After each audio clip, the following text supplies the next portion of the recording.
সুরমা মাছের এই দুর্দান্ত ভুনাটা যদি আপনি একবার বাসায় ট্রাই করেন, আমি শিওর এটা আপনি বারবার খেতে চাইবেন। হ্যালো এভরিওয়ান, পাখির কিচেনে আপনাকে স্বাগতম। চলুন তাহলে এই রেসিপিটি শেয়ার করা যাক। আমি এখানে কিছু সুরমা মাছের পিস নিয়ে নিয়েছি, এগুলোকে হলুদ এবং লবণ দিয়ে মাখিয়ে রেখেছিলাম। এ পর্যায়ে চুলায় একটি ফ্রাই প্যানে সরিষার তেল দিয়ে আমি এটাকে উল্টে পাল্টে ভেজে নিচ্ছি। দিয়ে দিচ্ছি এখানে সুরমা মাছের কিছু ডিম এবং কলিজাগুলো। এ পর্যায়ে এগুলোকে এপাশ ওপাশ করে লাল লাল করে একটু ভেজে নিয়েছি। এটাকে একদম বেশি ভাজার প্রয়োজন নেই। দিয়ে দিচ্ছি আমি সেই তেলেই 2 থেকে 3টা পেঁয়াজ কুচি।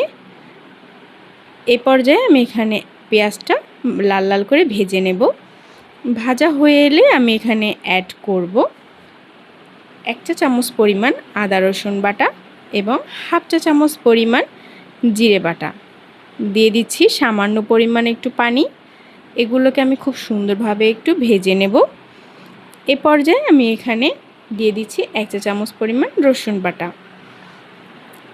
দিয়ে দিচ্ছি আমি 1 চা চামচ পরিমাণ হলুদের গুঁড়ো। এটাকেও আমি একটু তেলে ভেজে নেব, তাহলে হলুদের একটা গন্ধভাব সেটা থাকবে না। দিয়ে দিচ্ছি সামান্য পরিমাণ একটু পানি। এখানে অ্যাড করব 2 চা চামচ পরিমাণ লাল মরিচের গুঁড়ো। সাথে আমি অ্যাড করব 1 চা চামচ পরিমাণ ধনিয়ার গুঁড়ো ও স্বাদমতো লবণ। মশলাটাকে আমি একটু কষিয়ে নিচ্ছি। এখানে অ্যাড করব একটি বড় সাইজের টমেটো কুচি। এ পর্যায়ে একটু পানি দিয়ে আমি টমেটোটাকে একবারে গলিয়ে নিচ্ছি। আপনারা চাইলে এটাকে আনামও রাখতে পারেন। এখানে আমি টমেটোটাকে গলিয়েই রান্না করব। দিয়ে দেব আমি বেশ কিছুটা পানি মাছটাকে সিদ্ধ হওয়ার জন্য। এবার আমি একটা একটা করে মাছের টুকরোগুলোকে সব দিয়ে দিচ্ছি। এখানে একটি কথা বলে রাখি, ভিডিওটি যদি ভালো লাগে অবশ্যই আমার চ্যানেলটি লাইক, কমেন্ট, শেয়ার এবং সাবস্ক্রাইব করে যাবেন। এখানে আমি নামানোর আগে দিয়ে দেব কিছু কাঁচামরিচ ফালি।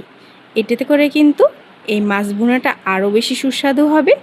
এই তো আমার তৈরি হয়ে গেল আজকে ঝটপট সুস্বাদু সুরমা মাছ ভুনা।